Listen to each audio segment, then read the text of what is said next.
Hey everybody, welcome back to Wicked Sports and welcome back to the Miami Minute, where we cover my favorite team, the Miami Dolphins, who are coming off a victory on Sunday Night Football. And let's get into the stats. So, of course, Tua led the way on offense with a 249-yard passing game, won 21 of 30 passes for one touchdown and one, I'll say it, decently ugly interception. Raheem Mostert had a huge game, maybe his best game as a Dolphin in the 2 years that he's been here, with 121 yards on 18 carries and 2 touchdowns. Jalen Waddle added 4 receptions for 86 yards to lead the way for the Dolphins. Over for the Patriots, we had Mac Jones going 31 of 42 for 231 yards, a touchdown and a pick. Ramondre Stevenson getting 50 yards and 15 carries and a touchdown. Their old friend Devontae Parker getting 6 receptions for 7 yards. Other players of note, of course, Tyreek Hill, 5 receptions, 40 yards, and a touchdown on offense. And I want to give a shout out to Bradley Chubb, who not only had 5 tackles, but recorded a sack and a huge forced fumble at the beginning of the game to give a little bit of momentum to the Miami Dolphins to start off this matchup in hostile territory.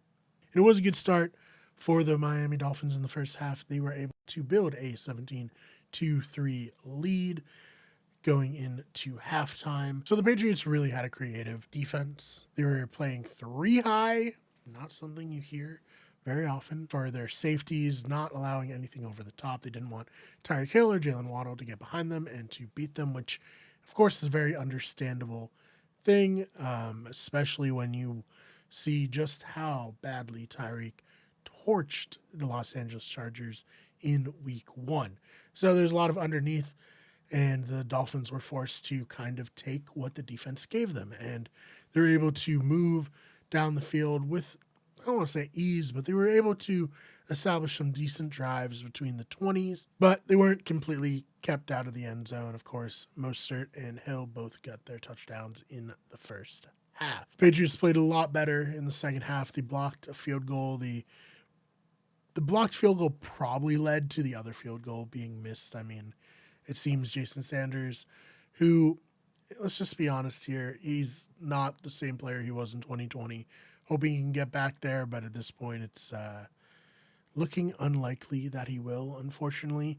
He has a bit of the yips, especially from over 50 yards. He missed another one. The Patriots were much better in the second half at preventing the Dolphins from doing really anything. They forced an interception. The rookie, I believe Gonzalez was his name, had a nice pick. Bad throw by Tua as well. But Mostert followed that pick up with a long touchdown run, so really shifted the momentum back to the Dolphins. The Patriots were able to establish a couple drives, score 2 touchdowns. Of course, one's a little controversial because Hunter Henry blocked downfield as if it was a run play and then went out for a reception, which is not something you can do. There are a lot of linemen downfield. But, that's not the only questionable call in this game. And luckily, the game ended on a questionable or controversial, maybe I should say, call that went the Dolphins' way, where Mike Gesicki, another old friend now on the New England Patriots, caught the ball on 4th down with a yard or 2 short of the chains. He attempted to lateral it back. It did, it was successful, good lateral, but the lineman Strange was tackled just short. And originally they ruled it 1st down, but upon review, and that was all she wrote for this game.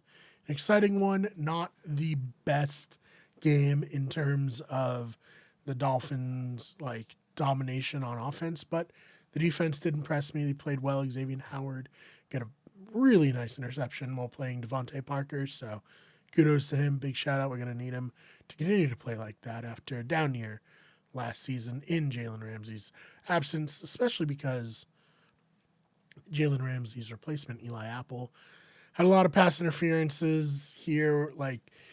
On one of the drives for the Patriots, he really gave them great field position and enabled them to score. So not great there. We're going to, hopefully get Ramsey back in November, and that should be a huge boost to this team. Jalen Phillips didn't play, and Bradley Chubb did step up again. Like I said, he had a forced fumble and a big sack near the end of the game. There are some things to worry about as a Dolphins fan if they don't get the center exchange worked out, they're going to lose a game eventually because of this. They were not able to seal the game and convert on third down because of a fumbled snap here, to open the game last week. They fumbled and didn't get a touchdown when they were just driving right down the field on the Chargers. Not good.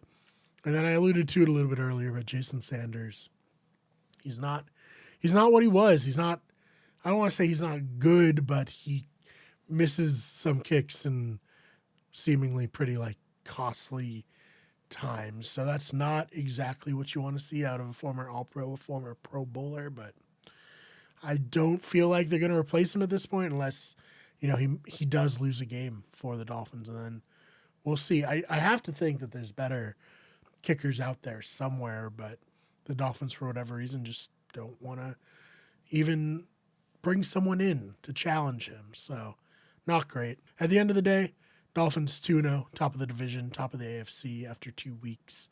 And they should be proud. They opened 2 road games on either side of the country, so a lot of traveling here for the Dolphins. And it's not the easiest thing. I think only the 49ers are the other team.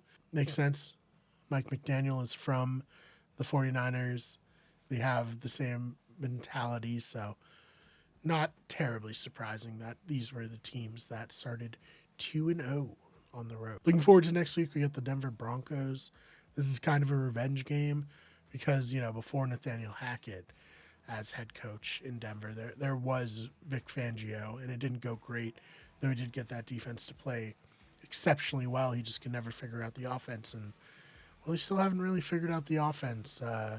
Disappointing game for the Broncos this week. They were up, I think it was 21-3, and then they ended up losing. If you are a fan of the Dolphins and you watch this game, let me know what you thought.